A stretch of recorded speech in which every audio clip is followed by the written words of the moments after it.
Okay, so we're gonna go into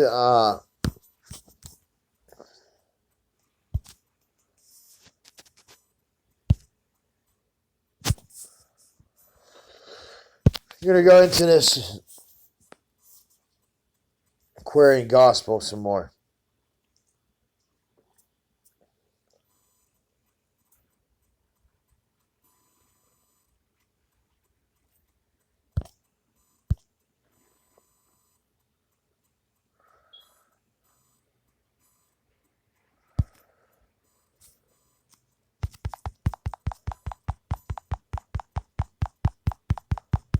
Okay, so I'm trying to think where I left off here.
Okay, so here is kind of where we left off. I want to say. Um,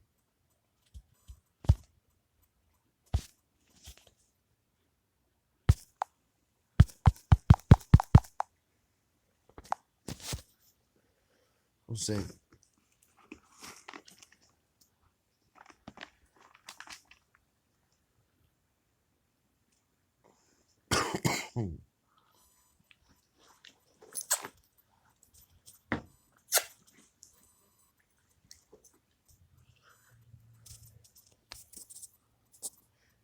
Okay. Okay, so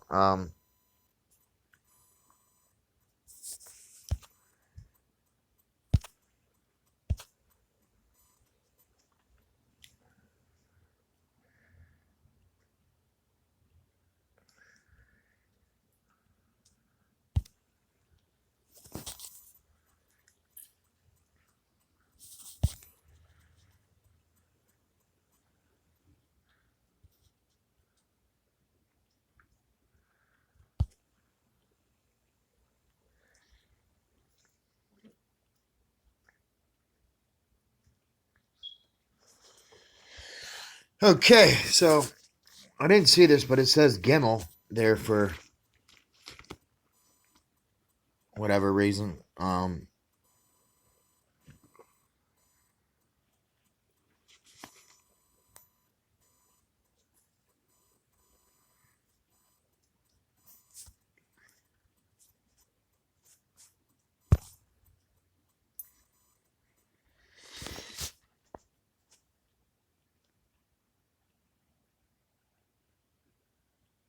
Okay.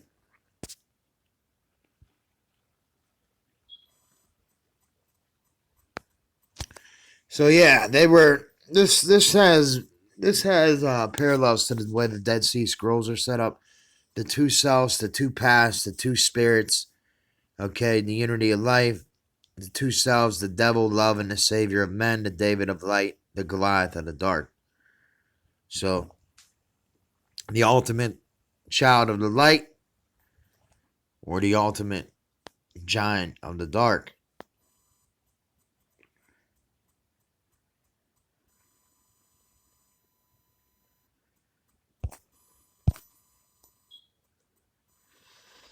Okay, so here Eliyahu's lessons here. He's gonna talk about the Brahmic religion.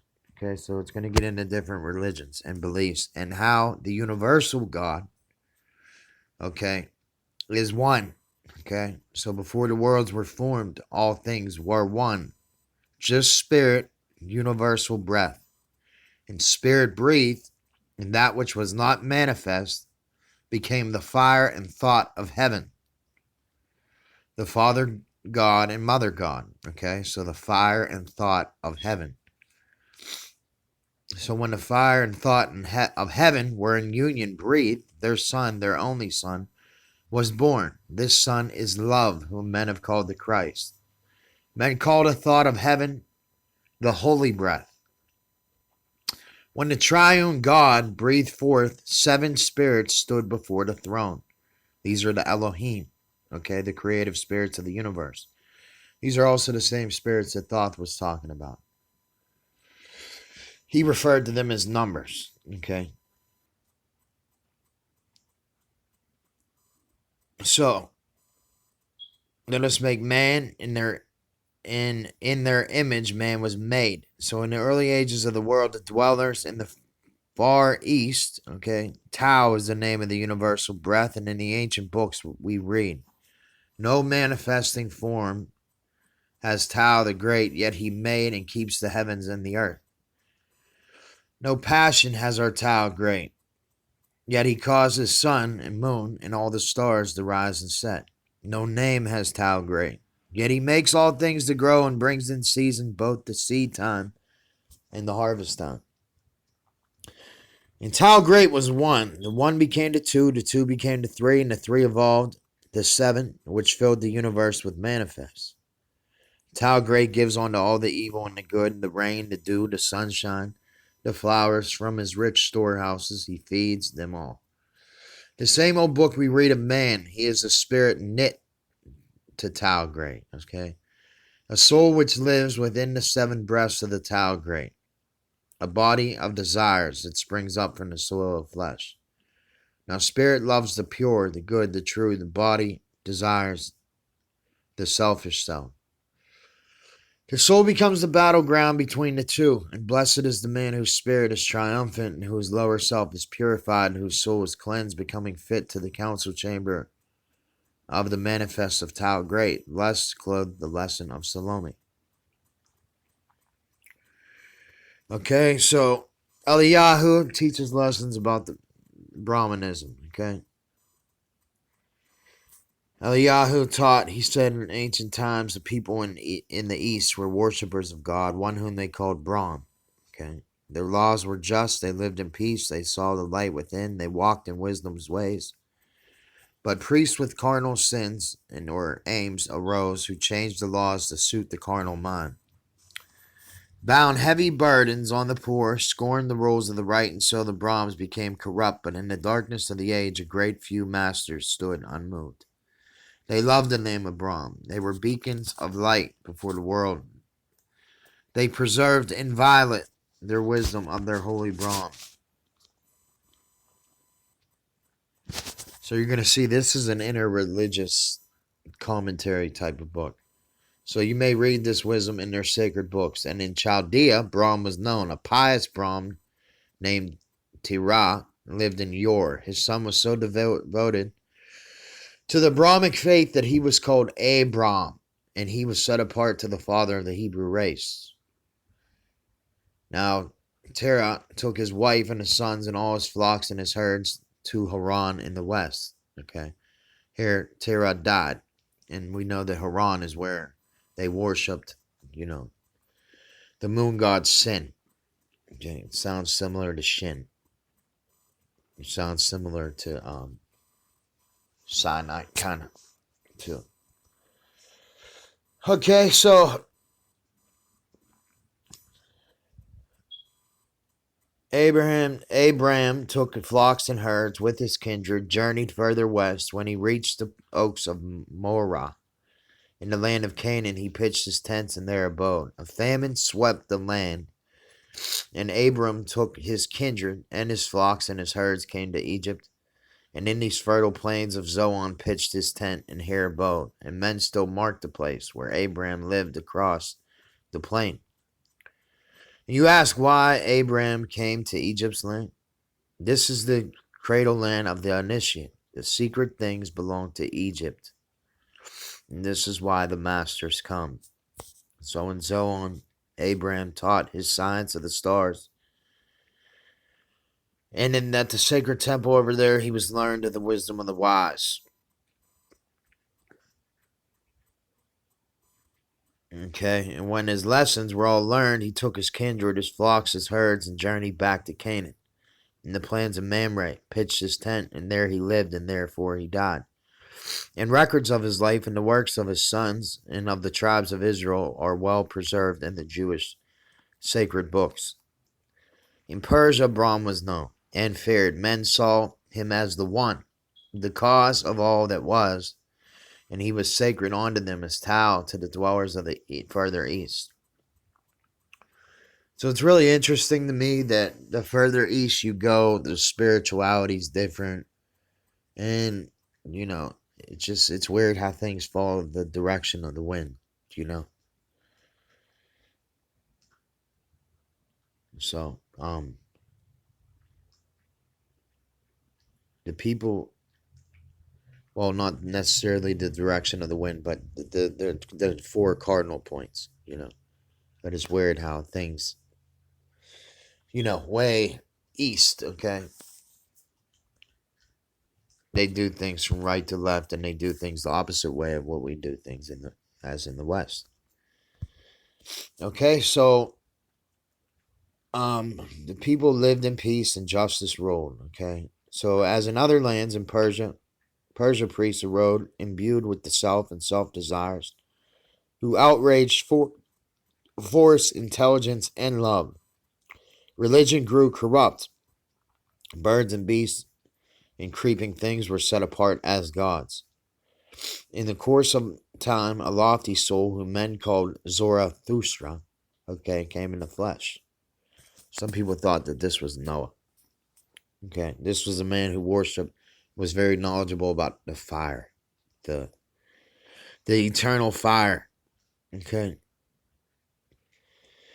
He saw the causeless spirit high and lifted up. He saw the weakness of all men appointed gods. He spoke, and all of Persia heard. And when he had said, one God, and one people, and one shrine, the altars of the idols fell. Persia was redeemed. But men must see their God with human eyes. And Zarathustra said, the greatest of the spirits standing near the throne is the Ahura, Mazda, who manifests in the brightness of the sun. Okay, so this is similar to the Revelation. I saw an angel standing in the sun, having the glory of God. So all the people saw Ahura Mazda in the sun, and they fell down and worshipped him. In the temples of the sun, in Persia, is the Magian land, where the priests who saw the star rise to mark the place where Mary's son was born. Okay? And were the first to greet him as the Prince of Peace. The precepts and the laws of Zarathustra are preserved in the Avesta, where you can read and make your own interpretation, but you must know that words are not until they are made alive, until the lessons they contain become part of the head and the heart. Now, truth is one, but no one knows the truth until he is the truth. It is recorded in an ancient book, truth is the leavening power of God. It can transmute all life into itself, and when all life is truth, then man is truth. See, this is exactly the kind of stuff, the reason why this world is so messed up right now. Okay, this world is so messed up right now because it's not truth getting out there. Okay, there's truth. The truth is not living and revealing itself in this light right now because there's wicked, unseen, dark powers that are trying to stop that truth from shining the light on. So, but the thing is, just like love, truth breaks all barriers. It opens up all doors. It cannot be thwarted. It cannot be stopped. It cannot be held or contained. Okay? And when all life becomes truth, then man will become truth. So, the only thing that's going to wake people up is the truth. And it's been so many lies and so many things that have really that have fooled us. I mean, and that have blinded our eyes. The things of this world, and I'm trying to learn how to resist the flesh. Really, I look at these stories and I think, the possibilities of man's attainment is this, this two into one, this becoming truth in one body. I believe that it is possible.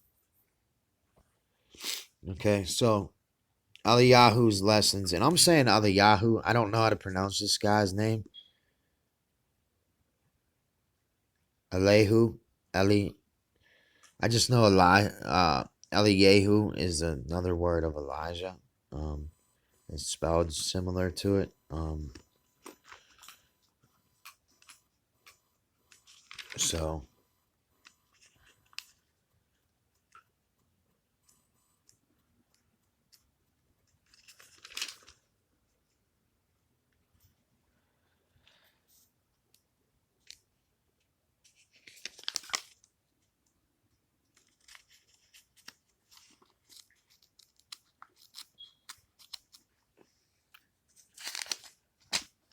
So yeah.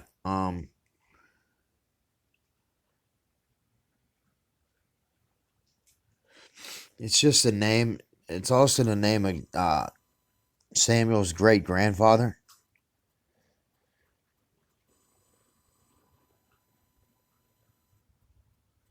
Okay, but it just means he is my God. Okay, so again, this is the lessons that he has with Buddhism and the precepts of Buddha, the mysteries of Egypt. Again,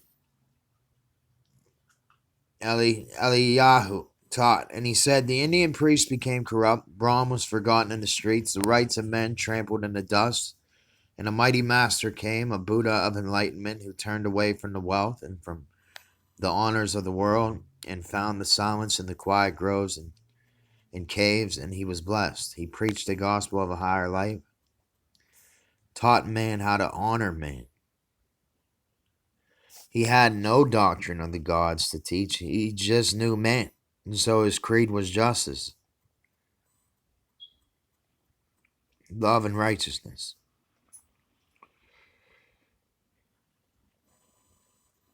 Okay, and here are a few Elijah, please stop. So here are a few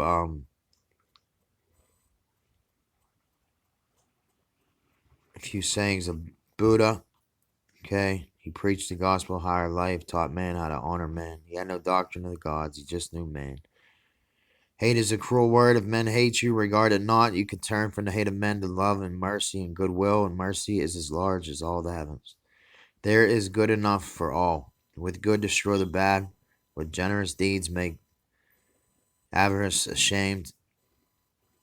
With truth make straight the crooked lines that error draws. For errors is but truth distorted, gone astray. And the pain will follow him who speaks or acts with evil thoughts, and does as the will of the foot of him who draws the cart. He is a greater man who conquers self than he who kills 1,000 men in war. That's a strong statement. He is a noble man who himself what he believes the other men should be, Return to him who does you wrong, your purest love, and he will cease from doing wrong. For love will purify the heart of him who is beloved as truly as it purifies the heart of him who loves. The words of Buddha are recorded in the Indian sacred books, for they are part of the holy breath as well. So, and I'm going to try to find it here real quick.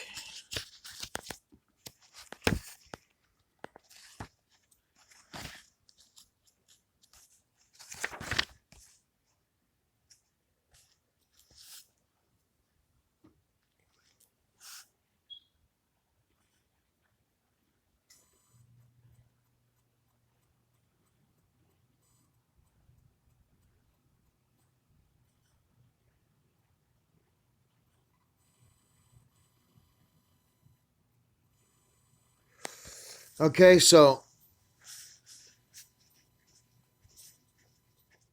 when the sun is at the center of our galaxy, this is in 2012, December 21st, 2012. It says we too will have reached the center of time. But see, the Mayans believe, they don't believe in time the way we believe it, you know.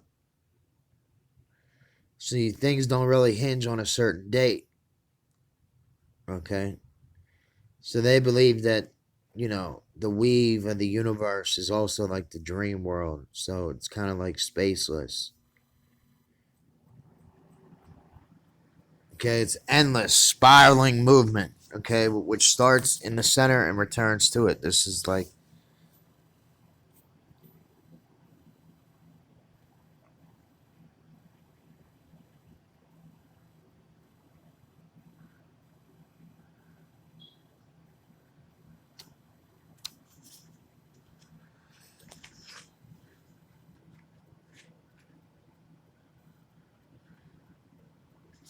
okay, and they believe, they believe this, okay, Hunapu, okay, a symbol for Jesus and the angel of his presence, I say, and seven Hunapu are symbol for Jupiter. They're one in spirit, thus symbolizing the summer and winter solstices, okay. And the skull of one Hunapu is hung in a tree. This tree is the Milky Way, okay.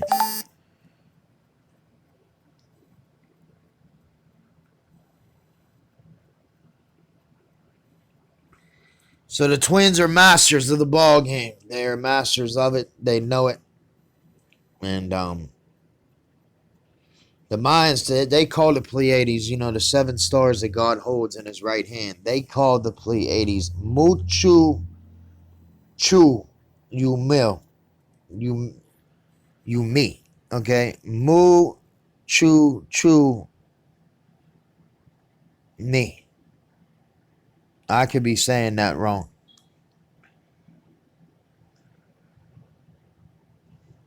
So the entire universe was created from this constellation, they're saying.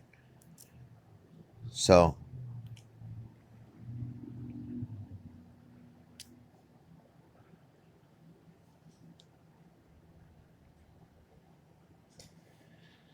these twins, okay, they're masters of the ball game. They defeat the dark powers through the heroic deeds. They manage to bring death back to life. Okay, and basically these two hold the pillars of the earth up. Okay, so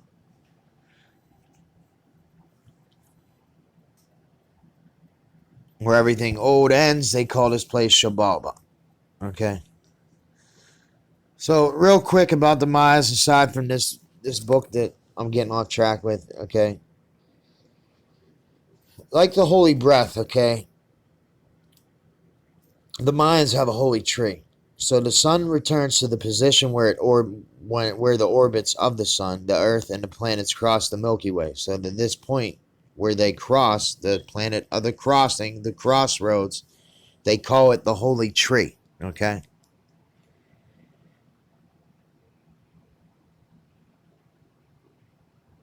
So there aren't many many star constellations, but there's a lot of clouds. So they consider this, they call this place Xibalba, where everything old will end and the new will be reborn.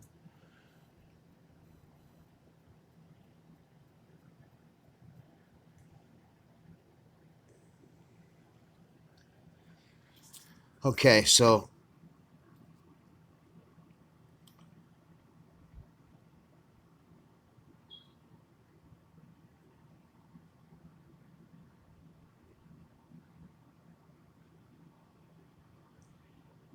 notice they're meeting at the rising sun. Okay, so a lot of sacred things you do when the sun rises and when the sun sets. Okay, Salome's lessons here, prayer. Eliyahu's concluding lesson sums up the 3 years course of study. So when the morning sun arose, the masters and all the pupils were in the sacred grove. Okay, Salome was the first to speak, and she said, "Behold the sun, it manifests the power of God, who speaks to us through the sun and the moon and the stars, through mountain, hill, and vale, through flower, plant, and tree. God sings for us through the birds, through the harp, the human voice. He speaks to us through the wind, the rain, the thunder roll. Why should we not bow down and worship at his feet? God speaks to hearts apart, and hearts apart must speak to him, and this is prayer. It is not a prayer to shout to God, to stand or to sit or to kneel, to tell him about the sins of men." Okay.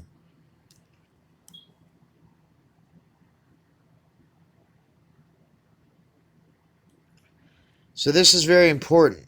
Okay, this is very, very important. Okay, God is not a man to be brought up by the praise of men. It is not prayer to tell the Holy One how great he is, how good he is, how strong, and how compassionate. Prayer is just the ardent wish that every way of life be light, and that every act be crowned with good, that every living thing be prospered. A noble deed, a helpful word is prayer, fervent, effectual prayer. The fount of prayer is in the heart. By thought, not words, the heart is carried up to God where it is blessed. Then let us pray. And, okay, so they're talking about no words were said, but there was holy silence. Okay, and every heart was blessed.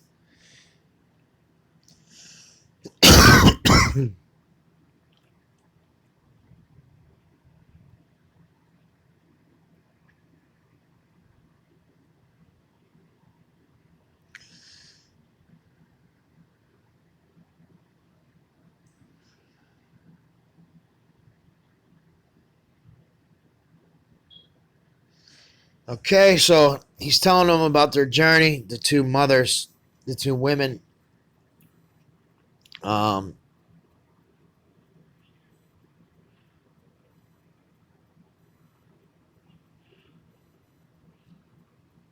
the blessings of the three and the seven who stand before the throne will surely rest upon you forevermore. Bless.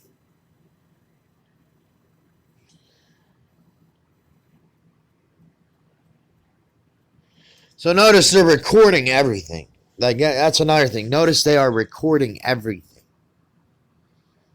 Okay, and it's good that they're doing this because they have the proper history. They have the proper ways.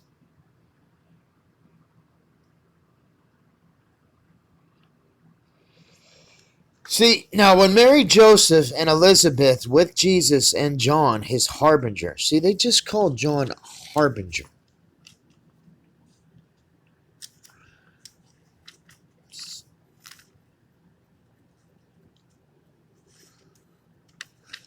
Okay, so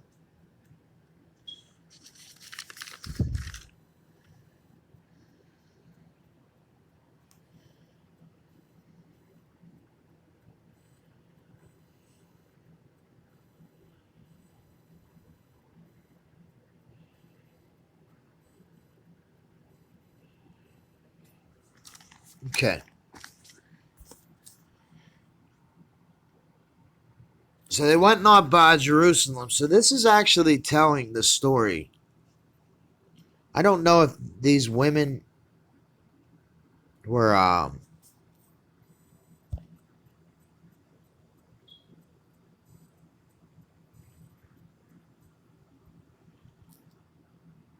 okay, so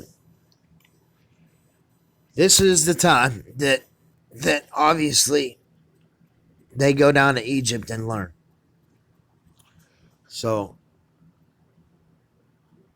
Archelaus reigned.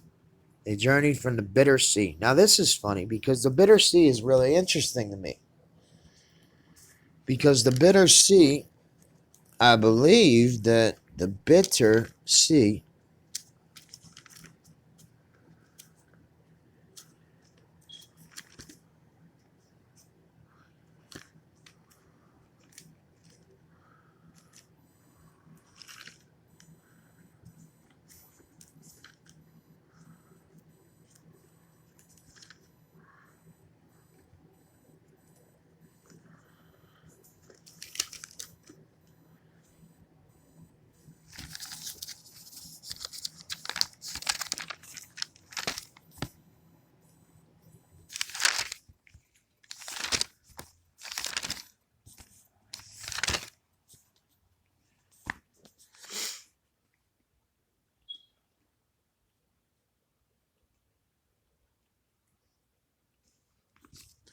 I think it's the waters of Meroc. Okay, so when they reached Engedi Hills, they rested in the home of Joshua. So this is an interesting little say. They journeyed by the Bitter Sea. They reached Engedi.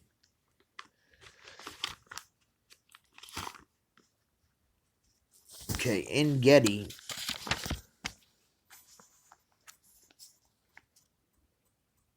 Which is the spring of the wild goat, an oasis west on the west coast of the Dead Sea. So this is interesting because this is they stayed in Joshua's house. Okay, so Joshua 15:62. This is where it's talking about.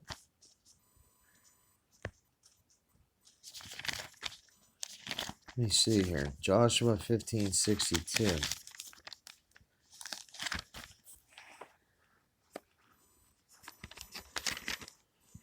So in this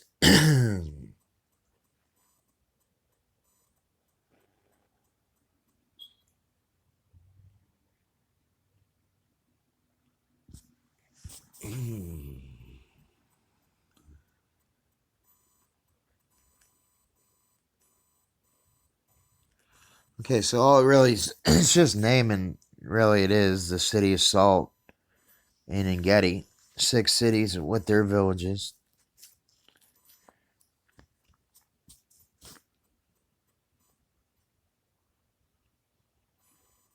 Okay. Joseph, Mary, and their son went by the Jordan Way, and after certain days, they reached their home in Nazareth. Okay, so I'm noticing here that this is also going by Hebrew letters here. Okay, so the first one was, or this seems.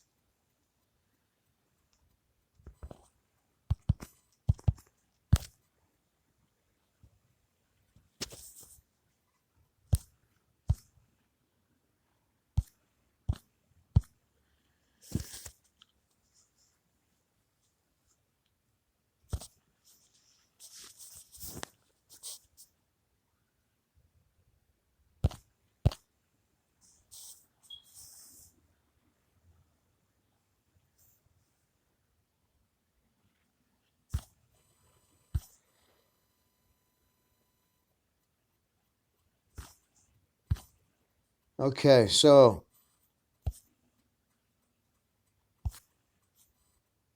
this is the childhood and early education of John. Elizabeth in Engedi teaches her son. John becomes the pupil of Matheno,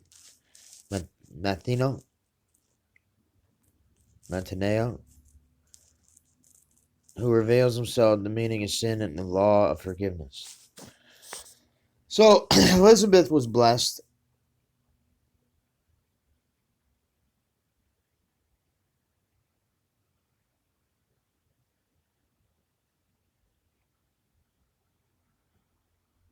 She spent her time with John, gave to him some lessons that Eliyahu and Salome had given her. John delighted in the wildness of his home and in the lessons that he learned.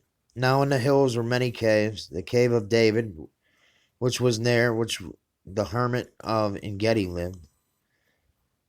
The hermit was Matheno, a priest of Egypt, a master from the temple of Saqqara. When John was 7 years of age, Matheno took him to the wilderness, and in the cave of David they abode. Matheno taught, and John was thrilled with the master said. Day by day, Matheno opened up to him the mysteries of life. John loved the wilderness. He loved his master and his simple fare. Their food was fruit, nuts, wild honey, and carob bread. Okay, Matheno was an Israelite. He attended all the Jewish feasts. When John was nine years old, Matheno took him to a great feast in Jerusalem. The wicked Archelaus had been disposed and exiled to a distant land because of selfishness and cruelty. John was not afraid. John was delighted with his visit to Jerusalem. Matheno told him all about the service of the Jews, the meaning of their sacrifices and their rites. John could not understand how sin could be forgiven by killing animals and birds and burning them before the Lord. Matheno said, the God of heaven and earth does not require a sacrifice. This custom with its cruel rites are borrowed from the idol worshippers of other lands. Okay, so they say it right there. God is not into killing. That is why Isaiah 66 says what it says. These are from wicked days of worshiping idols. Okay, so no sin was ever blotted out by a sacrifice of animal or a bird or a man. Sin is the rushing forth of a man into the fens of wickedness. If one would get away from sin, he must retrace his steps and find his way out of the fens of wickedness. Return and purify your heart by love and righteousness, and you shall be forgiven. This is the burden of the message that the harbinger shall bring to men. What is forgiveness? John inquired. It is the paying of debts. The man who wrongs another man can never be forgiven until he rights the wrong. The Vedas say that none can right the wrong but him who does the wrong. John said, if this is true, where is the power to forgive except the power that rests in man himself? Can man forgive himself? Matheno said, the door is wide ajar. You see the way of man's return to right, the forgiveness of his sins. So the doctrine of the universal law, the power of man to choose and attain, the benefits of antagonisms, ancient sacred books, and the place of John and Jesus in the world's history. So these two were talking of the sacred books of olden times and of the golden precepts they contain. John exclaimed, the golden precepts are sublime. What need do we have here of other books? Matheno said, the spirits of the Holy One cause everything to come and go in proper time. The sun has its time to set, the moon to rise, the wax to wane, the stars come and to go, the rain to fall, the winds to blow, the seed times and the harvest times to come, man to be born, man to die. These mighty spirits cause the nations to be born. They rock them in their cradles, nurture them in the greatest power. And when their tasks are done, they wrap them in their winding sheets and lay them in their tombs. Events are many in a nation's life and in the life of a man that are not pleasant for the time, but in the end, truth appears. Whatever comes is for the best. Man was created for a noble part, but he could not be made a free man, filled with wisdom, truth, and might. If he were hedged about, confined in straits from which he could not pass, then he would be a toy, a mere machine. Creative spirits give man a will, so he has the power to choose. He may attain the greatest of heights or sink to the deepest of depths. For what he wills to gain, he has the power to gain. If he desires strength, he has the power to gain that strength. But he must overcome resistances to reach the goal. No strength is ever gained in idleness. So the world of many-sided conflicts, man is placed where he must strive to extricate himself. In every conflict, man gains strength. With every conquest, he attains greater heights. With every day, he finds new duties and new cares. Man is not carried over dangerous pits, nor is helped to overcome his foes. He is himself his army, his sword, his shield, his captain, his host. The Holy One's just light his way. Man has never been left without a beacon light to guide, and he has ever had a lighted lamp in his hand that he may see the dangerous rocks, the turbid streams, and the treacherous pits. And so the holy ones have judged. When men have needed added light to a master, soul has come to earth to give that light. Before the Vedic days, the world had many sacred books to light the way. When men needed greater light, the Vedas, the Avesta, the books of Tao Great appeared to show the way to greater heights. And in the proper place of the Hebrew Bible, with its laws, the prophets, its psalms, appeared for man's enlightenment. But years have passed, and man have needs for greater light. So you see this? Okay.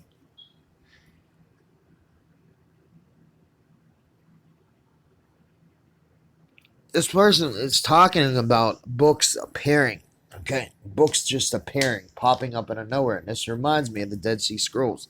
Not only that, I believe the Dead Sea Scrolls is all information, just information.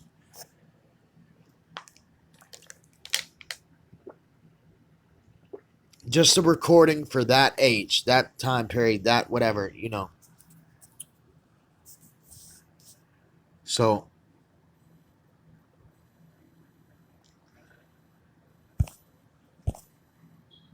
and now the day star from on high begins to shine. And this is, of course, talking about Venus, like we were talking about. This is Hunahpu, okay? Hunahpu, one Hunahpu.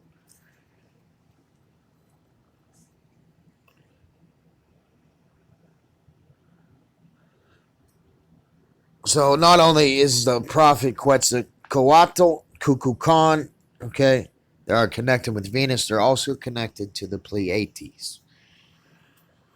Okay. And you, my people, and he said, and Jesus is the flesh made messenger to show that light to men. And you, my pupil, you have been ordained to harbinger the coming day. So, but you must keep that purity of heart you now possess, and you must light your lamp directly from the coals that burn upon the altar of the holy ones. And then your lamp will be transmuted to a boundless flame, and you will be a living torch whose light will shine wherever man abides. And in ages yet to come, man will attain to greater heights, and lights still more intense will come. And then at last, a mighty master soul will come to the earth to light the way up to the throne of the perfect man. Okay?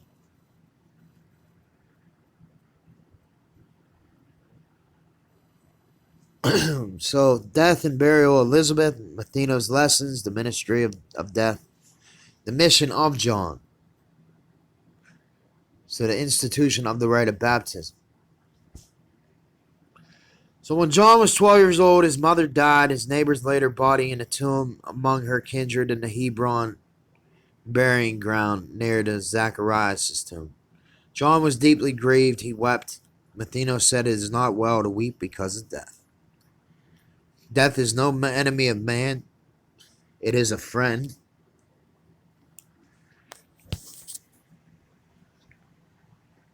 When the work of life is done, cuts the cord that binds the human boat to earth, that it may sail on smoother seas.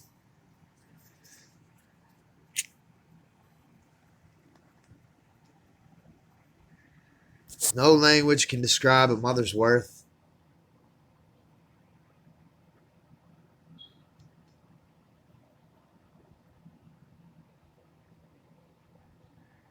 Okay, so this is very interesting to me that that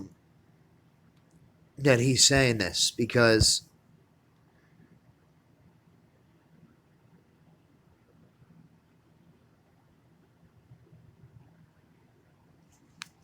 I've seen the way that God works. Okay, and God works in ways that we can't understand. For every death, He brings life. You know, for every life there is death, and it's just perfect timing. And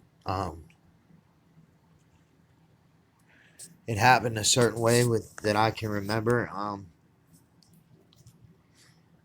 with my nephew. It's almost like I had to die so he could live. You know.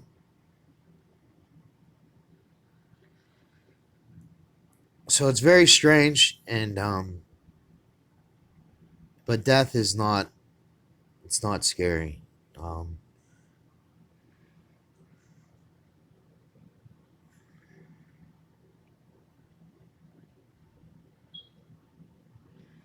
so he's saying here the calls of death are for the best. So there's problems in the spiritual. There's problems here.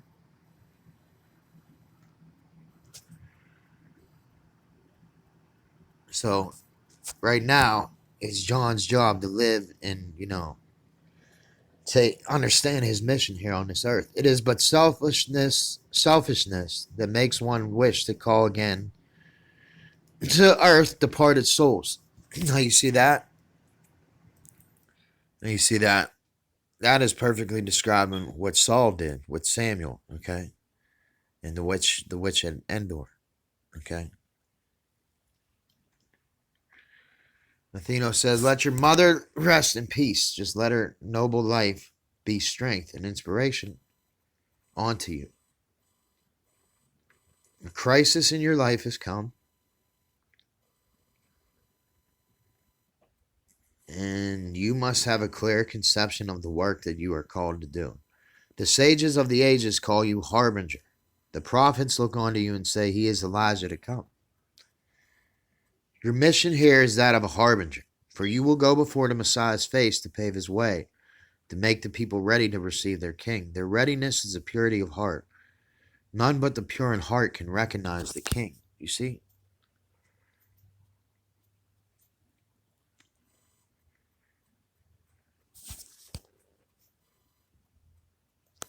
So to teach men to be pure in heart, you must yourself be pure in heart, in word, and deed. The infancy of the vow for you was made, and you became a Nazarite. The razor shall not touch your face nor head. You shall taste not wine or fiery drinks. Men need a pattern for their lives. They love to follow, not to lead. The man who stands upon the corners of the path and points away but does not go is just a pointer. A block of wood can do the same. The teacher treads the way.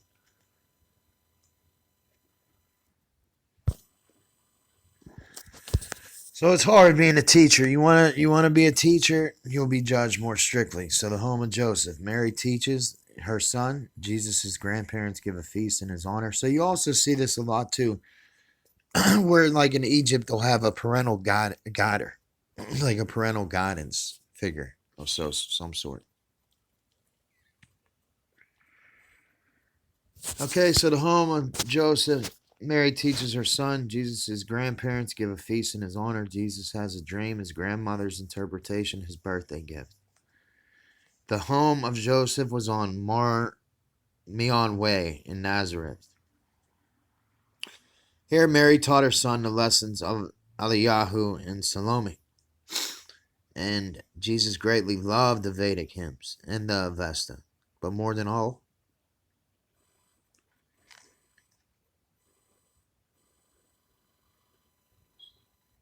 he loved to read Psalms and the pungent words of Solomon. The Jewish books of prophecy were his delight, and when he reached his 7th year, he needed not the books to read, for he had fixed in memory every word. Joachim and his wife, grandparents of Jesus, made a feast in honor of the child, and all their near of kin were guests. And Jesus stood before the guests and said, I had a dream. In my dream, I stood before a sea, a sandy beach. The waves upon the sea were high, and the storm was raging on the deep. Someone above me gave me a wand. So, I wonder if this is that magic wand, okay? That magic wand. Or so that rod of iron, right? So that what do you call that? The Escalopus, or the you know, the rod of Hermes, so to speak. Okay.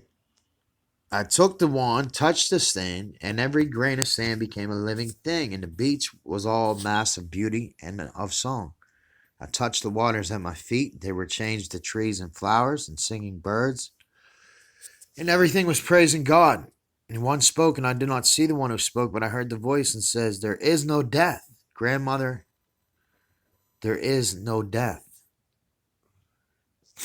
So this is interesting. This is talking about the hay too. So we're in section 5 here. This is talking about the hay.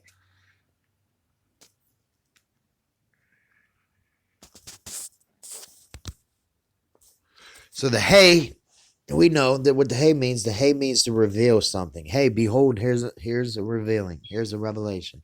And the hay is the man, holding up both of his hands.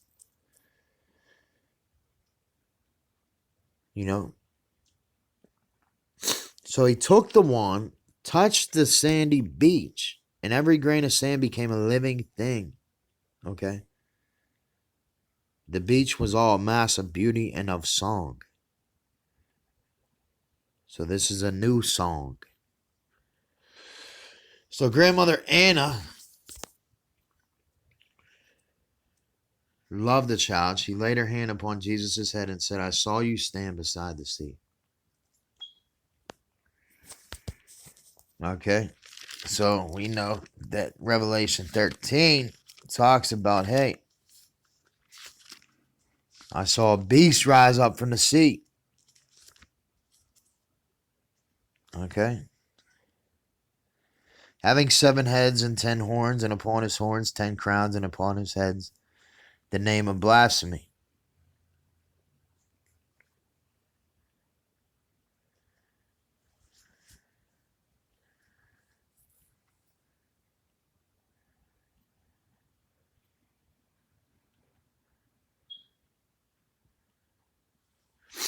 So this is the blaspheming name.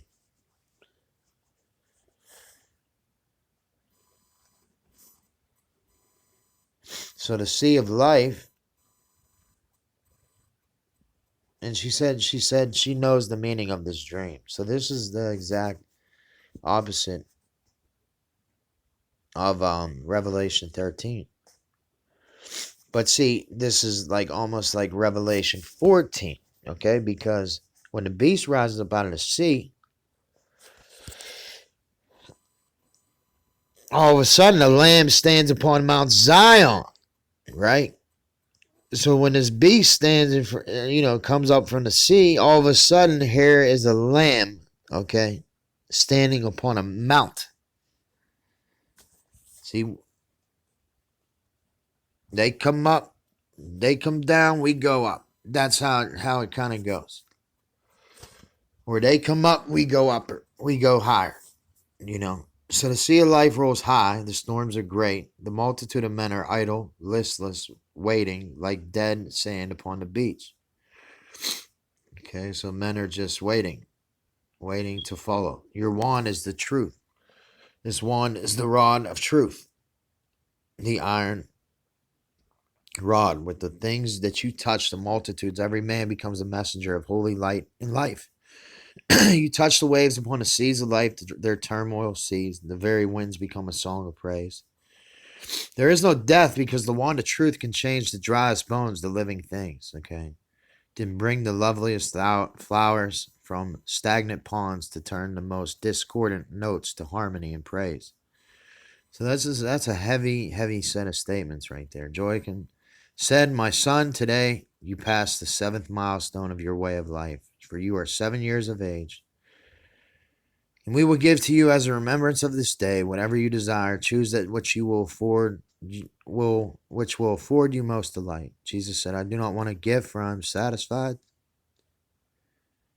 If I could make a multitude of children glad upon this day, I would be greatly pleased."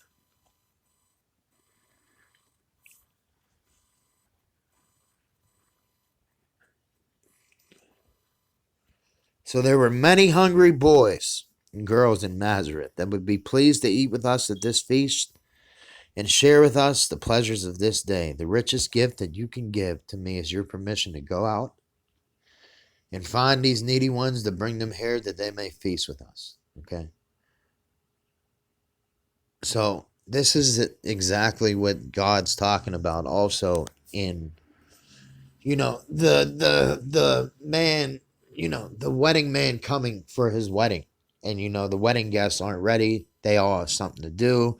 They have somewhere to go, someone to see, this and that. And, and it says, well, what do you think the husbandman's going to do? He's going to go out and get those who, weren't invited to the wedding, so that they may see, they may have this same glory. They may have this same glory. So bring them here. We will prepare enough for all. Jesus did not wait.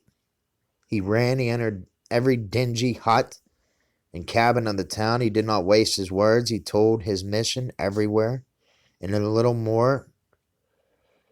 time, 103 happy boys and girls were following him up Meon Way. And the guests made way, and the banquet hall was filled with Jesus' guests. And Jesus and his mother helped to serve. Notice that. That is a very big statement. Okay?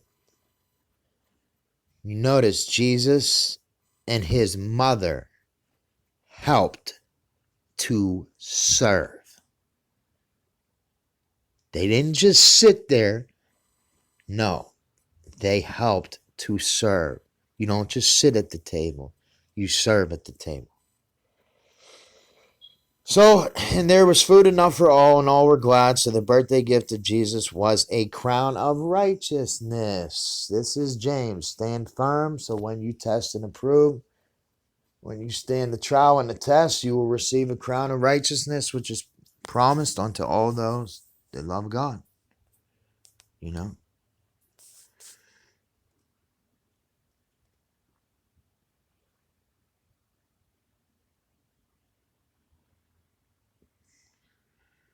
So, and I'll read just this last part right here, chapter 17. So, now Rabbi Barakiah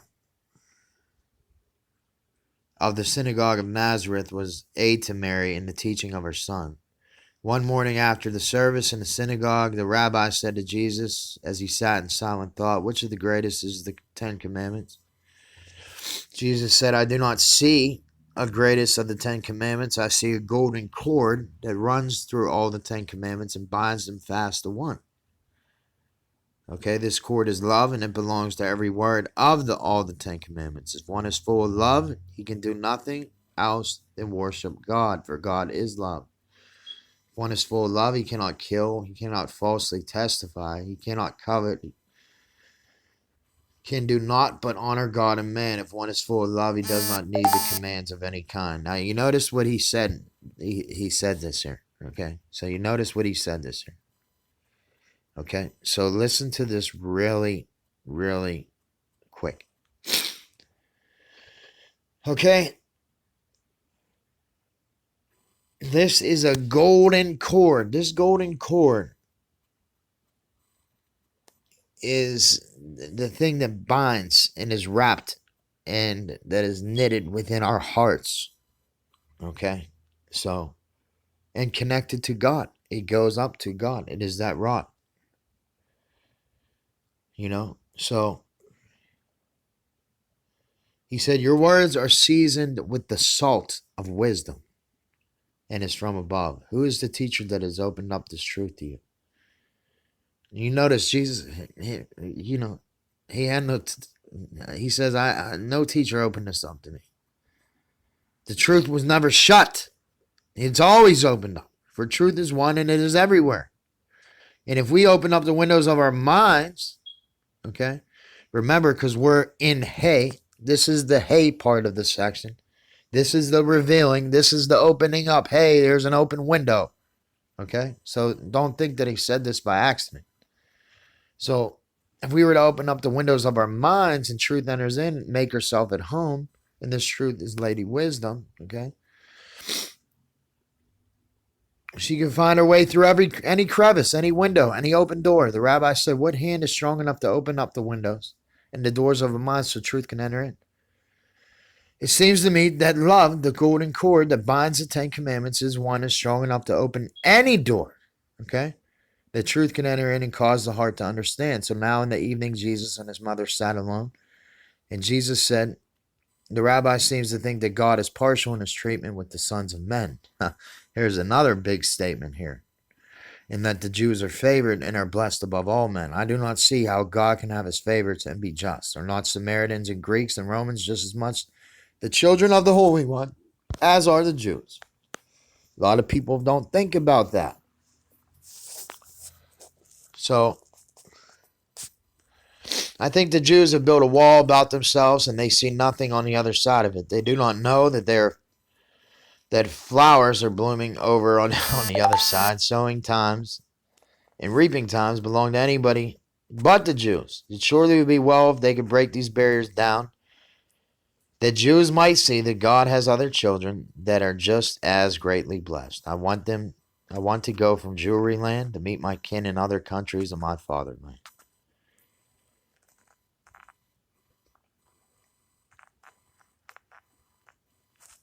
So we'll stop right there.